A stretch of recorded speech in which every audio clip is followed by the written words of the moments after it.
وعلى آله وأصحابه وأولياء أمته أجمعين أما بعد إن الله وملائكته يصلون على النبي يا أيها الذين آمنوا صلوا عليه وسلموا تسليما صلى الله على سيدنا محمد وآله وأصحابه وسلم صلى الله على سيدنا محمد وآله وأصحابه وسلم صلاة يا رسول الله سلام يا حبيب الله حمد ذاتي بسطرائے ظلم عاصم نظر عنایت کن بمن صلاة يا رسول الله خوف کیا دنیا اقبا کام یہ ہے یہ یقین میرے آقا میرے مولا رحمت للعالمین صلاة يا رسول اللہ بانٹتے ہیں رب کی نعمت مرتبہ کا سے ملا جو ملا جس کو ملا ان سے ملا صلاة يا رسول اللہ علیکم سلام یا دین نانے کے لیے حضرت حسین ابن علی کربلا میں جا دیے امت بچانے کے لیے صلاة يا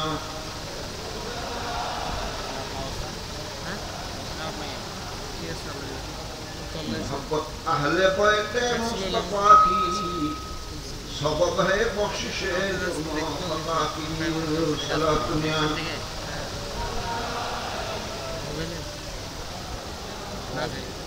غوث اعظم بمنے بے سر سامان مدد قبلہ دی مدد کعبہ ایمان مدد صلاة يا رسول اللہ علیکم در سے تیرے بچاری تیرے پر نہ جائے علی دست کرم بڑھا دو بندان و زخایا صلاة يا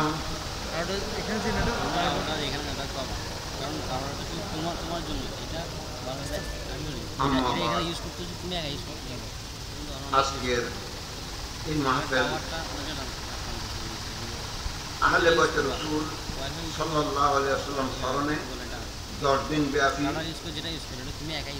শাহাদাতে কারবালা মাহফিল 2015 এটা আমাদের 30তম মাহফিল। আসলে যুগে যুগে কালে কালে এইরকম ব্যক্তিত্বের জন্ম হয়, আবির্ভাব হয়। তো এইরকম একটি ক্ষণজন্মা আমাদের খতিব সাহেব, তিনি এনার চেষ্টায় এনার পরিশ্রমে আমরা আওলাদে রসুলকে স্মরণ করার, আন্তর্জাতিকভাবে আওলাদে রসুলকে স্মরণ করার, আহলে বাইত রসুলকে স্মরণ করার একটা সুযোগ আমরা পেয়েছি আলহামদুলিল্লাহ। আবার ওনার সাথে বেশি সহযোগিতা করেছেন, সবচেয়ে বেশি সহযোগিতা করেছেন আজকের মাহফিলের মাননীয় সভাপতি আলহাজ শাহ সুফি মিজানুর রহমান সাহেব, চেয়ারম্যান পিএসসি ফ্যামিলি। উনি যেভাবে আর্থিকভাবে সহযোগিতা করেছেন, আরো অনেকে সহযোগিতা করেছেন। আজকে প্রধান অতিথি হিসাবে আমাদের সিডিএর চেয়ারম্যান সাহেব তশরিফ আনবেন। সম্মানিত অতিথির মধ্যে অনেকে আছেন। আবার আমি আজকে বেশি আশা নিয়ে এসেছি আমাদের যিনি এটার প্রতিষ্ঠাতা শাহাদাতে কারবালা মাহফিলের যিনি প্রতিষ্ঠাতা, 30 বছর পর্যন্ত যার অক্লান্ত পরিশ্রম এটা করছে ওনার বক্তব্য শোনার জন্য, কারণ উনি এমন একটা সুন্দর বিষয়বস্তু আজকে নিয়েছেন। আল্লাহ আল্লাহ ওনার এলমে আমলে এর মধ্যে কোটি কোটি বরকত দান করুক, আমিন। ওনার বিষয়বস্তু হলো আহলে বাইত রাসূলের মর্যাদা ও ঈমান ইসলামের জন্য তাদের ত্যাগ। কি বলেন? খুব সুন্দর মওযু না? আল্লাহ ওনার এলমে আমলে কুওয়াতে গোয়ের মধ্যে আরো বরকত দান করুন, আমি আজকে বিশেষভাবে এসেছি ওনার এই বক্তব্য শোনার জন্য। আবার আজকে আরো ফরিদগঞ্জ থেকে তশরিফ এনেছেন ডক্টর মাহবুবুর রহমান সাহেব, ওনার বক্তব্য আরো, ওনার বিষয়বস্তু আরো সুন্দর। এজিদের সম্পর্কে শরীয়তের ফয়সালা, এজিদের সম্পর্কে শরীয়তের ফয়সালা। তো আমরা আসলে আমরা ভাগ্যবান, আসলে আমরা কি বলেন, আমরা কি বড় ভাগ্যবান যে এইরকম একজন খতিব সাহেবকে পেয়েছি, যিনি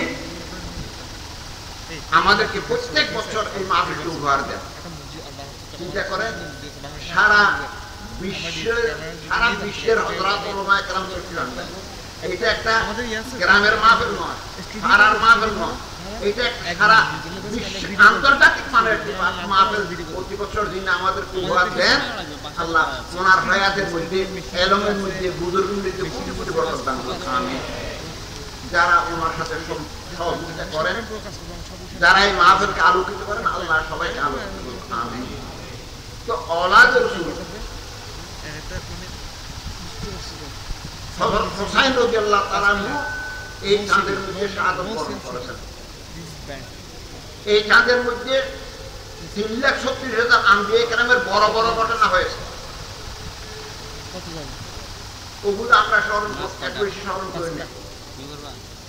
শহীদ তো আরো অনেক হয়েছে, ওদের যুদ্ধে শহীদ হয়েছে, বদরের যুদ্ধে শহীদ হয়েছে, তবুকের যুদ্ধে শহীদ হয়েছে, আর কত কত যুদ্ধে সাহাবায়ে কেরাম, তাবেঈন, তাবেঈন শাহাদাত বরণ করেছে। ওই কোন শহীদকে এইভাবে স্মরণ করা হয় না যেভাবে হযরত হুসাইন এবং ওনার সাথে যারা শহীদ হয়েছেন ওনাদেরকে যেভাবে স্মরণ করা হয়। কি বলেন, ঠিক না? কেন? কারণটা কি? ওনাদের শাহাদাত অন্যান্য শহীদের শাহাদাত আর হযরত হুসাইন রাদিয়াল্লাহু তাআলার শাহাদাত আকাশ আর পাতালের ব্যবধান। ওনারা শহীদ হয়েছেন ইসলাম প্রচারের জন্য, আর উনি শহীদ হয়েছেন ইসলাম রক্ষা করার জন্য। ওনারা শহীদ হয়েছেন, আমি যুদ্ধের ময়দানে গেলে যদি আমি জানটা দিতে পারি তাহলে আমি শাহাদাতের মর্তবা পাবো, বেহেশত পাবো, এবং যদি সহি সালামতে ফিরে আসি আমি গাজী হয়ে যাব। কিন্তু হযরত হুসাইন বেহেশত শহীদ হয়ে বেহেশতে পাওয়ার জন্য শাহাদাত বরণ করেন নাই। আরে উনি তো বেহেশতের মালিক। হযরত হুসাইন তো ওই ব্যক্তিত্ব যিনি বেহেশতের মালিক, যাকে চায় বেহেশত দিবে, যাকে চায় বেহেশত দিবে না, যাকে চায় হবে কসরের পেয়ালা দিবে, আর যাকে চায় বেহেশতের হওজে কসরের পেয়ালা দিবে না। তো এখন তো ওনার শাহাদাত, ওনাদের শাহাদাত এক বরাবর পানি বন্ধ করেছিল, এজিদিরা পানি বন্ধ করেছিল। পানি তো আরো এক ব্যক্তির জন্য বন্ধ করেছিলেন, পৃথিরাজ খাজা সুলতানুল হিন্দ আতাউর রসুল, বন্দা নওয়াজ, গরিব নওয়াজ, খাজা মঈনুদ্দিন চিশতি আজমিরি, হাসান সঞ্জরি রাদিয়াল্লাহু তাআলা এর জন্য আনাসাগরের পানি বন্ধ করেছিলেন। উনি ডাকেন নাই, ওনার প্রধান মুরিদ কুতুবউদ্দিন বখতিয়ার কাকি রাহমাতুল্লাহ আলাইহি ওনার আফতাবাটা বদনাটা নিয়ে পানিকে বলেছে যে তাবুর দরজায় পানির পাশে যায় নাই, তাবুর দরজায় গিয়ে পানিকে বলেছে যে পানি খাজা গরিবে নওয়াজ বুলাতা है, পানি খাজা গরিবে নওয়াজ বুলাতা है। খাজা গরিবে নওয়াজ আনাসাগরের পানিকে ডাকছে, আনাসাগরে এক ফোঁটা পানি ছিল না, সমস্ত পানি খাজা গরিবে নওয়াজের আফতাবার মধ্যে এসে গেছে। মিলে কোনো কুয়ায় পানি ছিল না, কোনো ফলের রস ছিল না, কোনো স্থলে দুধ ছিল না। খাজা গরিবের নামাজের দাম ধান বাড়ছে কেন, মান বাড়ছে কেন, ফজিলত বাড়ছে কেন? হযরত হুসাইনের অলাদ সেদিন শহীদ সাহেব তাদের এত দাম বাড়ছে কেন, এত শান, এত মান, এত মর্যাদা হয়েছে কেন? হযরত হুসাইনের অলাদ। তো যদি অলাদের জন্য অলাদের নির্দেশে যদি আনাসা করেন সমস্ত পানি আস্তাবার ভিতরে আসে, আনাসা আজমিরের সমস্ত কুয়ার পানি আস্তাবার ভিতরে আসে, সমস্ত ফলের রস আস্তাবার ভিতরে আসে, সমস্ত স্তনের দুধ আস্তাবার ভিতরে আসে, তো আমি তো আমার ঈমান, আমার দৃঢ় বিশ্বাস, আমার একই এটা আমার আকীদা। ওই দিন ময়দানে কারবালায় হযরত হুসাইন নয়, হযরত হুসাইনের ছোট ছেলে আলী আকবর যদি ডাক দিত, কোন একজন আওলাদ রাসূল যদি আলে বয়স রাসূল ময়দানে কারবালা থেকে যদি ডাক দিত, আমার একটা আমার দৃঢ় বিশ্বাস হযরত কাউসারের মধ্যে এক ফোঁটা পানি থাকতো না, হযরত কাউসারের সমস্ত পানি হযরত হুসাইনের কানের মধ্যে এসে যেত।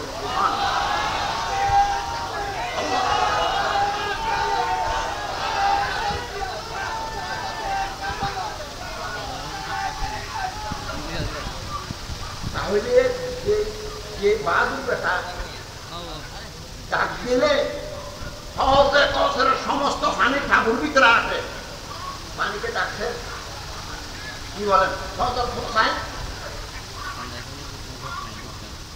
খাজা গরিবের সমস্ত আনাসাগরের পানিকে ডাক দিয়েছেন, কিন্তু হযরত হুসাইনের সঙ্গীদের মধ্যে ময়দানে কারবালায় যারা ছিলেন ওনারাকে কোন পানিকে ডাক দিয়েছে? হযরত কাউসারের পানি করে ডাক দিয়েছেন। কারণ ওনার তো শহীদ হবেন এটা হযরত আদম আলাইহিস সালাম জানতেন ময়দানে কারবালায় হযরত হুসাইন শহীদ হবেন, হযরত নূহ আলাইহিস সালাম জানতেন ময়দানে কারবালায় হযরত হুসাইন শহীদ হবেন, হযরত সুলাইমান আলাইহিস সালাম জানতেন, সমস্ত নবীগণ জানতেন, সমস্ত নবীগণ জানতেন যে ময়দানে কারবালার মধ্যে হযরত হুসাইন শহীদ হবেন। কিন্তু কোন নবী এই কথা বলে নাই আল্লাহ হযরত হুসাইনের প্রাণটা ভিক্ষা চাই। আর নয় মেরাজ রজনীতে আল্লাহর সাথে আল্লাহর প্রিয় হাবিবের ৯০,০০০ কথা হয়েছে। কত? ৯০,০০০ কথা হয়েছে। বিজয়ের সময় আল্লাহ পাক সুবহানাহু ওয়া তাআলা কুদরতের জবানে বললেন যে হাবিব আপনি তো যা কথা বললেন সব উম্মতের ব্যাপারে বললেন, তো আপনার মা বাবার জন্য কিছু বলেন যে আমি আমার মা বাবা আপনার হওয়ালা করলাম, আপনি একটু যারা আমার কলমা লা ইলাহা ইল্লাল্লাহ মুহাম্মদুর রাসূলুল্লাহ পড়েছে উম্মতগুলো আমি নবীকে হওয়ালা করে দেন, আমি যেন সবাইকে হাসরের মাঠ থেকে সঙ্গে নিয়ে বেরোতে চাই, আমি উম্মত চাই। এই ব্যাপারে মা ফাতেমার জন্য, হাসানের জন্য, মুসানের জন্য বলতে না সবাইকে আপনার হওয়ালা করেছিলাম, আপনি উম্মতগুলো আমার হওয়ালা করতেন। আল্লাহ পাক কথা বললেন যে আয় আমার প্রিয় হাবিব আপনাকে ছোট্ট একটা পরীক্ষা করতে পারবো, উম্মত আপনি তো উম্মত করলেন, আমিও আপনাকে একটা কোরআনে মজিদের মধ্যে একটা হারিসুন আলাইকুম বিল মুমিনিনা রাউফুর রহিম বলে দিয়েছি, তো আপনি কি সত্যই উম্মতকে এত ভালোবাসেন?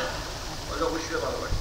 তো বললেন আচ্ছা ঠিক আছে, তাহলে আপনি আপনার নাতি হুসাইনকে এই উম্মতের জন্য কুরবান করে দিতে পারবেন?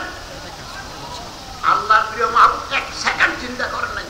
আমরা তো মাহফিলে আসার আগে চিন্তা করি গাড়ি পাবো কিনা, দাম করবে কিনা, আমার প্রায় আধা ঘন্টা দাম হয়েছে, দাম করবে কিনা, ঠিক মতো পৌঁছতে পারবো কিনা। আল্লাহর প্রিয় মাহবুব এক সেকেন্ড চিন্তা করেন নাই, নির্দিষ্ট বলে দিয়েছেন আল্লাহ আপনি যদি বেলা হেসাব আমার দেন আমি এই লামো কানে বসে মেরাজ রজনীতে আমার নাতি হুসাইনকে কুরবান করব।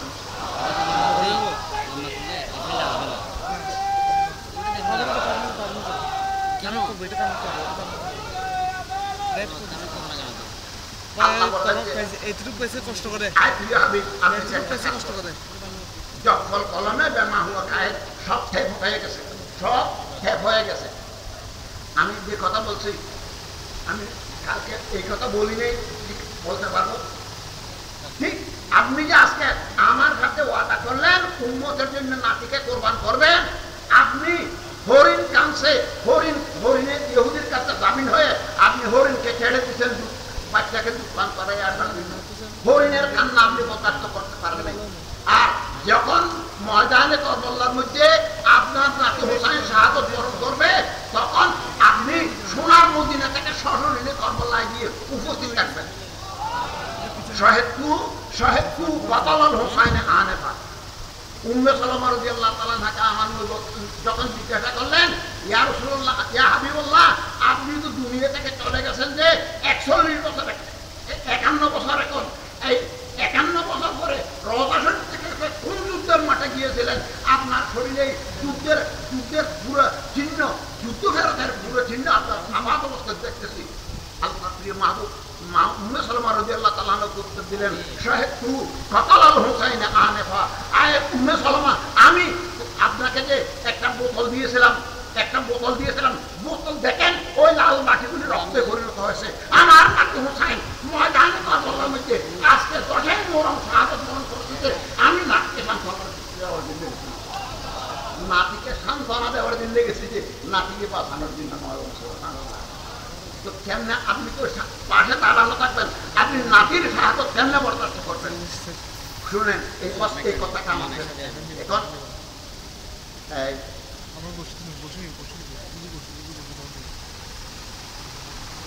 আমার প্রিয় হাবিব, আপনি